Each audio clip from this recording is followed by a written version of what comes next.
First G7 Summit. Inside his crucial meetings with world leaders, plus a powerful speech to our troops abroad. University of Texas graduates learned from the man who led the raid that killed Osama bin Laden that one simple task could be life-changing. If you make your bed every morning, you will have accomplished the first task of the day.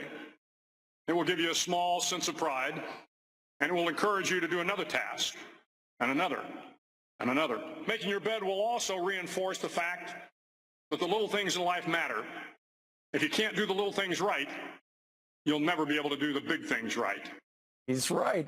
Now Admiral William McRaven is out with a new bed based on that speech. It's called, a new book, that is to say, Make Your Bed, little things that can change your life and maybe the world. And he's here with some of that advice right now. Good morning to you, Admiral. Good to be here.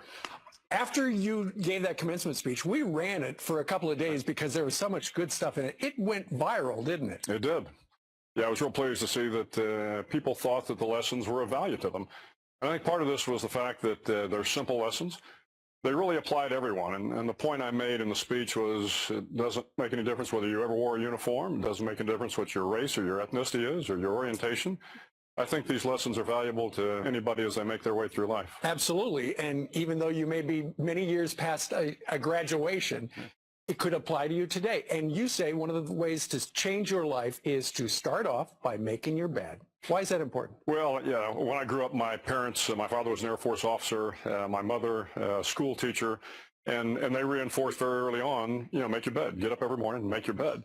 I'm not sure I really appreciated it when I was young, but as you join the military, and as I talked about in the speech and in the book, when I went through SEAL training, they made sure you understood the importance of making your bed. Not just making your bed, but making your bed correctly. And in training, you had to do everything, to the letter. Hospital corners put exactly in the middle at the head of the bed. And the point was, do it right, do the little things right. Because if you can do the little things right, you'll be able to do the big things right. Be your best in the darkest moments. Okay, you can say that, but that's really hard. It is hard. And I think that's the important part, is to recognize that it is difficult. When I look back at the young men and women that I served with in the course of my time in the military, and I saw the very difficult times they went through, the ones that really stood out were those that when things were really dark, when they lost a fellow soldier in combat, when they lost a family member at home, when things were just tough, you saw their character when they really did exactly that. They stood up and they did the right things in the darkest moments. I think we can all do that, but we have to recognize it's difficult. And explain this. Don't ever, ever, ever ring the bell. Right. In SEAL training, we have a brass bell. And if you want to quit, all you have to do is ring the bell 3 times, and that's it. No questions asked. You ring the bell and you're out of there. And very, very early on in training, the instructors kind of line up all the students, and we had about 150 in our class. And they said, look, it's easy. You get out of training, you ring the bell. You won't have to do the long runs. You won't have to do the long swims. You won't have to suffer through the pain if you just ring the bell. But I remember one of the instructors that was talking to us said, but if you do that, you'll probably regret it for the rest of your life. And at the end of training, we had 33 guys standing in formation for graduation. The point is, again, life is tough. And but if you press through, if you don't ring the bell, if you don't quit, you're going to find at the end of the day that life will be a little better. Well, the book is fantastic. Just came out. Congratulations. Thanks once again. much. It's called Make Your Bed. Make your bed. Admiral, thank you very much. My pleasure. And make your bed today. Meanwhile, coming up, it's a Fox and Friends First. The man who heads the Department of Homeland Security, General John Kelly, here in our studio. And we kick off our All-American Summer Concert Series with country star, Mr. Phil Vassar. It's Fleet Week in New York City. Good morning, folks. You're watching Fox and Friends. Now make your bed. One dream, I wouldn't trade it for anything, and I ask the Lord every night, ooh, for just another day in paradise.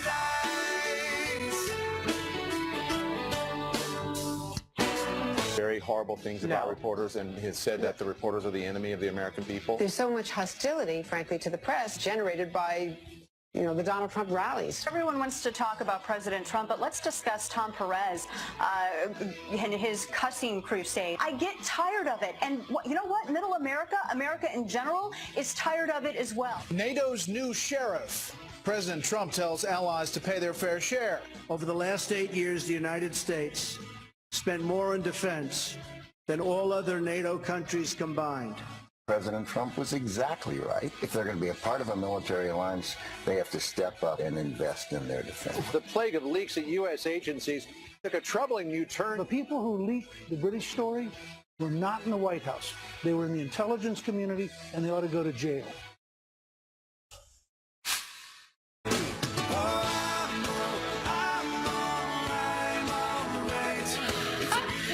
That's Phil Vassar on stage getting ready, and it is Sweet Week here, so he is trying to tell everyone to turn to the camera and wave.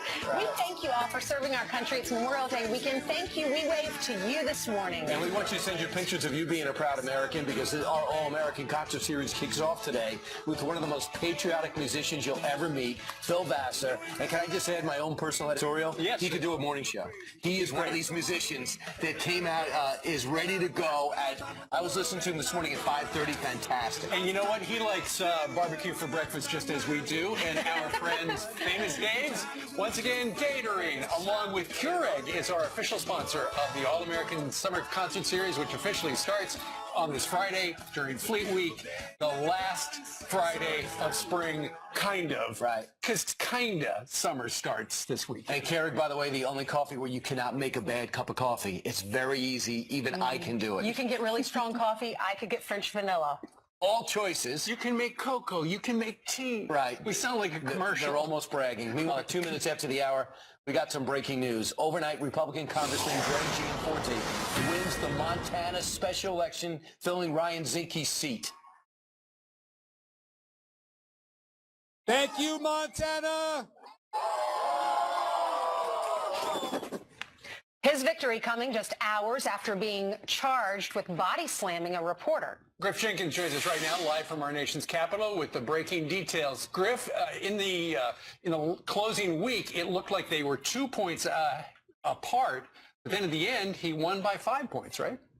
He did. He actually won by almost 7 points. This is amazing. Montana has spoken, guys. If you stop for a moment and think about it, just 24 hours ago, we were talking about this tape.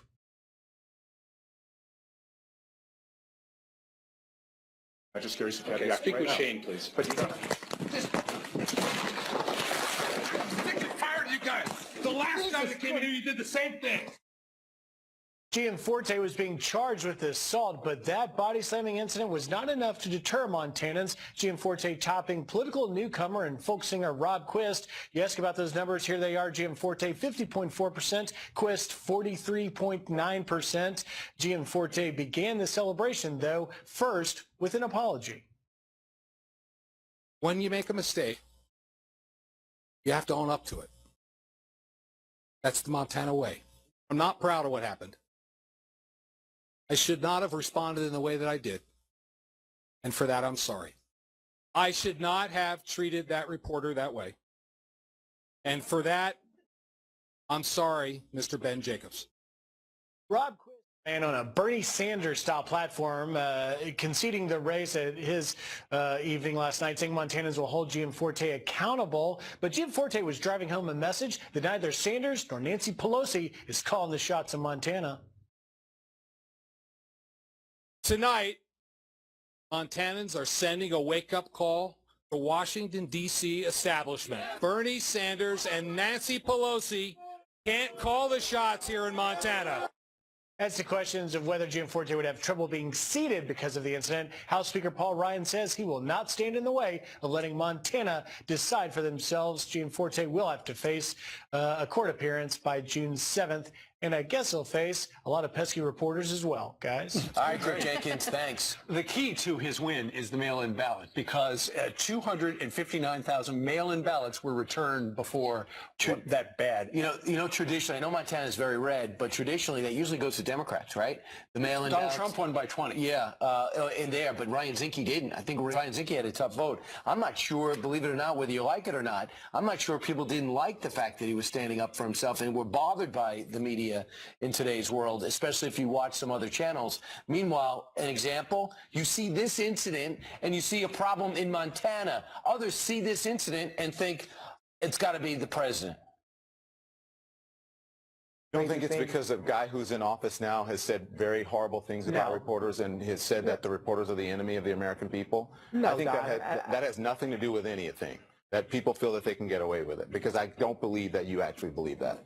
There's no way you can't, there's no way you believe what you're saying if you don't think that's true. There's so much hostility, frankly, to the press, a lot of it generated by, the Donald Trump rallies, frankly, and a lot of my colleagues faced the blowback from that.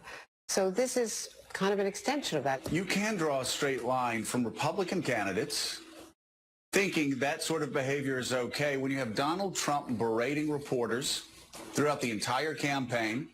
Okay, so what do you think? Well, we got some viewer comments. All right, Robert Rodison said, why do people continue to think that Trump is the problem? The left keeps saying that the right are aggressors, yet the left continues to be the actual bullies. Tom says, well, if the president is to blame for the Montana dispute, will the left take ownership of all the riots that have occurred in all the cities recently? Yeah, where are they condemning what's been taking place since President Trump became President Trump? All right. Meanwhile, joining us right now from down in North Carolina, we got former Secretary of Education under President Reagan and the drug czar for President George Herbert Walker Bush, Mr. Bill Bennett. Bill, good morning to you. Good morning. Morning, guys. So hey, Admiral McCraven and Steve, is there a family resemblance there? I know, absolutely. It is shocking. Long lost cousin. No kidding. Make their beds. We do. Make your bed. Make your bed. So what do you make of what's going on out in Montana and all those people we just showed in that montage that are essentially saying that guy out in Montana was channeling Donald Trump? Well, I know a little bit about moral theory. I wrote a book called The Book of Virtues. But I got to tell you, I'm astounded by the fact that it's blamed on Trump. So Trump, sort of Jedi-like from Europe, can levitate this reporter off the ground and slam him that it's Donald Trump's fault. It's not Donald Trump's fault. The reporter jumped in on the guy, came in on the guy a second time. As Gianforte said, it's the second time you've done it. Gianforte took ownership of this. He wasn't saying Donald Trump made me do it. By the way, I think it's over because he handled it so well at the victory party, saying he was sorry, apologized personally to the reporter. But let's remember, Montana is a physical culture. People deal with things a little differently than they do sometimes. You're not going to see this on the Acela very much, I'm going to tell you. But he handled it very, very well. Blaming Trump is, of course, what the Democrats want to do. May I just say, in terms of the issue of moral equivalence, is what Gianforte did worse than what John Edwards did, than what Bill Clinton did? How about Teddy Kennedy, who drowned a woman and then ran for re-election? This is on a and then moral ran for scale, president. Pretty trivial. And he ran for president. This is pretty trivial, and he apologized. That issue, I think, is over. But to blame it on Trump is crazy, just crazy. You think he would have won if it weren't for the mail-in votes? I'm not sure. I think he might have picked up some more votes with this. So I think the displeasure with the press. And look, I've been in this situation. I remember carrying my older son, who was a little kid then. Reporters in your face. I said, I need to get out of here. I need to get this child to someplace else, and they're just blocking your way. Mm-hmm. I know the temptation. It was wrong what he did. It's wrong what he did. Right. But he apologized for it. That issue is over. But notice, the mainstream media is reacting more to this, more visceral reaction from the liberal media to this than to Manchester or to the other news you guys came out with this morning, which is the death of Christian Coptics. Are there any Christian Coptics left? How can there be any left? It's unbelievable. But Bill, by the way, I interviewed you. I know you're a physical guy because you were a football player, and I talked to you about that. But I want to talk about what the president's going to do. When he comes home, the word is there's going to be some changes. And they're thinking about setting up, in fact, it looks like they will, set up almost a war room to deal with the Russian attacks as well as their critics. How do you feel about that? Is that an overdoing of a situation? No, it isn't. I learned one thing in Washington, and when I left Washington after, 8 or 9 years of service, they said, what'd you learn? I said, it's like football. You're on offense or you're on defense. And if you're not on offense, you're on defense. So they got to get more of their team. I do think they have good, strong people, but there aren't enough of them as there are in a lot of the departments. So they need to beef that up. They need to be preemptive, and they gotta, as Newt was saying on your show, guys, gotta get after these leakers. This is really terrible. You're right. And these leaks are coming from the intelligence community, not a loyal intelligence community, but from the intelligence community. Bill, what was your response when the president had the conversation with NATO and said, you all need to pay your fair share? There are only 5 of us that are paying into this. You had a pan of the NATO group there listening to the president. It was hilarious. I mean, they were just so upset, let's put it that way. You know, they were being lectured. Isn't it ironic, guys, that the president got a warmer welcome in the Middle East, in Riyadh, Saudi Arabia, than in Europe, you know, the womb of America? He was telling a lot of these countries, you're deadbeats, you know? You're living off the wealth of the land and the wealth of the United States. I think it was exactly right. He talked about this during the campaign. He also, in doing this, is reminding them of what the mortal threat is. And the mortal threat to them is not Donald Trump. The mortal threat is ISIS. It is at their throats. ISIS is at war with them. I'm not sure they know that they should be at war with ISIS. Right, but they have done a lot for us in Afghanistan and Iraq, and NATO did, and we appreciate the Think fact. about how much more they could do. Think about how much more they could do if they had more money. All right, fine. All right, thank you, Bill. Hey, can I tell you? Yes. Can I tell you one quick McRaven story? Yes. When that book came out, when he gave that speech, I was on the radio, and I had a SEAL call up, and he said, I took that advice, but I got in trouble because the first thing I did was I made the bed, but my wife was still in the bed. You know what? That's such an important thing. He forgot to put that in the book. Make sure the bed is empty when you're making it. Right. All right. Right. Make sure no little kids are rolling around. Exactly right. Exactly right. All right. Bill Bennett joining us from, I'm not going to say the island because he doesn't want a lot of people to know where he's Stop at. it. But it's beautiful Stop and it's it. in North Carolina. I'm in the swamp. Just say I'm in the swamp. Okay. Well, somebody's trying to drain it. Good news. All right. Thank you, Thanks, Bill. Bill. Thanks, Bill. All right, coming up straight ahead, the Civil War Museum being shut down because it's offensive. Is history being erased before our eyes? We'll discuss it. And Attorney General Jeff Sessions vowing to take the president's immigration order all the way to the Supreme Court. So what does that mean? Rob Schmidt is here to break it all down for us. Come on in, Rob. Girl, sit your hallelujah, 'cause Uptown Funk don't give it to you. 'Cause Uptown Funk don't give it to you. 'Cause Uptown Funk don't give it to you. Saturday night and we Every story, every 15 minutes. Fox News headlines 24/7, channel 115. Breaking right now, reports of at least 23 people killed in Egypt after gunmen opened fire on a bus carrying Coptic Christians. This happened just south of Cairo. So far, no one's taken credit for the attack. Egypt under a state of emergency following 2 bombing attacks on Coptic churches on Palm Sunday. Dozens killed at the hands of ISIS. Also breaking, Las Vegas on high alert, warns the city could be ISIS's next target. Police alerting hotels and casinos about a credible threat after the terror group released a new video showing the Sin City Strip, encouraging attacks on soft targets. The FBI now working with intelligence agencies and international law enforcement as hundreds of thousands of tourists travel to Las Vegas this Memorial Day weekend. Ainsley? President Trump's border order once again shot down by a federal appeals court, setting the stage for a Supreme Court showdown. It's unbelievable. The White House slamming the ruling, saying judges are interfering with our commander-in-chief's national security powers. What else is going on? Rob Schmidt joins us with what's happening next. Robert? Hey, guys. Good morning to you. Good morning. All right, the words that helped candidate Trump win the election now preventing President Trump from doing his job. The key issue here is the pause on travelers coming from Muslim-majority nations about religion or about national security. Well, the top judges in Richmond, Virginia, saying that it drips with religious intolerance, animus, and discrimination. This is the second appeals court to uphold a ruling against this order. One of the 3 judges dissenting, just 3 did, Paul Niemeyer wrote, regrettably, at the end of the day, the real losers in this case are the millions of individual Americans whose security is threatened on a daily basis by those who seek to do us harm. The immigration order has been bouncing around the court system since late January when the president put it in place, fueling outrage and protests at airports. You remember that. It was quickly met with resistance by the courts and has sparked debate about just how politicized our judicial system is.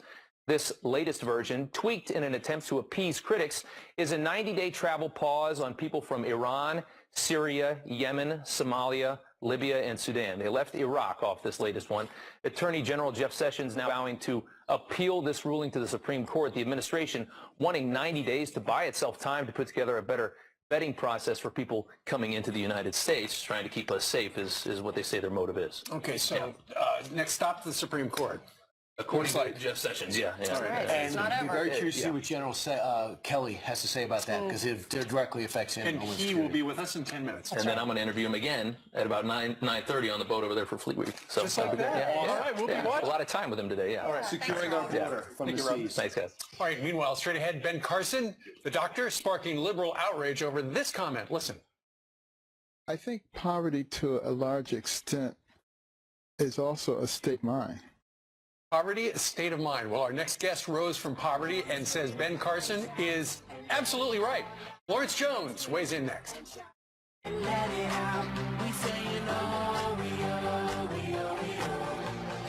now rocking with Will I Am in Britney. Oh yeah. Oh yeah. All right, thank you, Steve. New backlash this morning surrounding Housing and Urban Development Secretary Ben Carson for saying this. I think poverty to a large extent is also a state of mind. You take somebody who has the right mindset, you can take everything from them and put them on the street. And I guarantee you, in a little while, they'll be right back up there. Okay, let's bring in Lawrence Jones, host of The Blaze, for his reaction. He's got a tremendous personal story himself. And Ben Carson, Lawrence, is not coming at it from an elitist angle. He was born to a single-parent family where his mom was never home because she was working 2 or 3 jobs. And he ends up being a neurosurgeon, and his brother becomes a very successful lawyer. Is there anything wrong with what he said? Well, good morning, family. You know, I sympathize with Ben because I know what he was saying. It's actually the same thing that my mom and dad told me. You know, my mom was 16 when she had me. I got here today at 24 because of the teachings that my parents gave me, and that poverty mindset was one of them. You know, they always told me no handouts, and they always told me, son, there's a difference from being in poverty and having that mindset. For instance, they would make me mow lawns in my community to earn money because they didn't want me to just depend on them or to depend on the government. They would always say, don't take handouts. Yeah, I mean, if you think about, we teach our kids, if you want to be smarter, then read books and go to school.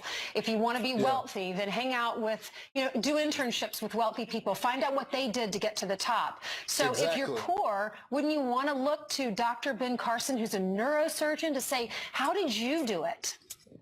Most definitely, and Dr. Ben Carson has been very involved in his community. Before he became a Republican candidate, he was respected by many in the community of Detroit. But this goes back to the facts. You know, if money was the answer to everything and not just the mindset, then 70% of people that win the lottery wouldn't go broke, or 78% of the athletes in the NFL wouldn't file for bankruptcy, because it really wasn't the mindset that was changed. It was just the money. So many people on the left believe that if you just throw these programs, that it will solve all the problems within my community or people that are in poverty. You have to really educate these people and really show them the way. And, you know, I'm a living witness. You know, you don't get here at the age of 24 from a mother that had you at 16 and your dad married her and lived in poverty for the majority of your life without hard work and changing that mindset. And determination. Right. That's what he's saying. He's just saying be determined and you'll get from the bottom to the top. Eventually, if you don't quit. You can do that. Now, a guy that dropped out of college, quit Harvard, but ended up making something of himself is Mark Zuckerberg. He was able to come back and get his honorary degree. And this was part of his message. I want you to listen, and I want to get your impression. Yeah. Every generation expands its definition of equality. Today, we have a level of wealth inequality that hurts everyone. We should have a society that measures progress not just by economic metrics like GDP, but by how many of us have a role we find meaningful. We should explore ideas like universal basic income to make sure that everyone has a cushion to try new ideas. What about that? Universal income, is that a new idea you think that'll help? I think that's wealth redistribution is what he's talking about. Taking other people's money and giving it to someone else so we all balance out. I think it's kind of fraudulent to suggest that we are to steal money from other people, give it to other people, and then all of a sudden we're going to be on the same level playing field. I think people, you work for what you get. And I think you're really hurting the next generation by telling them that we all should be equal without putting in the grunt work and the time and effort. It's easy for, what, $30, $40 billion guy to say, we should redistribute all of the money in our bank account and make it all equal for everyone. I think it's hurting my generation because they believe that this is the stuff that's being taught on liberal campuses, and you're really taking the real meaning of what America is about. It's about that everybody can work hard, no matter what. I mean, I'm a black guy sitting on Fox News at 24. Where else can you do that in another country coming from a teenage pregnancy? It's about working hard, and if you put the work in, you can succeed. And so my message to the young people, especially the ones in my community, you can do it too. Yeah, opportunity to be successful, nothing guaranteed. No one gave Mark Zuckerberg anything. He had a great idea and was relentless in pursuing it, and he gives a lot back. In terms of that philosophy, I think it's definitely worthy of debate. Thanks so much. Lawrence, appreciate so it. proud of you and how far you've come. Thank you. I know your parents are proud Thank of you so too. much, family. Great story. I appreciate But y'all. if you get more successful, I will be jealous. So look out. All right? Thanks, brother. That's a whole other segment. We'll have him on again to talk about that. Jealous of Lawrence. All right, coming up straight ahead, a school creating controversy for opening prayer rooms for students, but only if they're Muslim. And it is a Fox and Friends First. The man in charge of keeping our borders safe is here in our studio for the very first time. Homeland Security Secretary John Kelly is live next. Come on in, Secretary. 2,000 country stations. Yeah, we're one big country nation. That's right.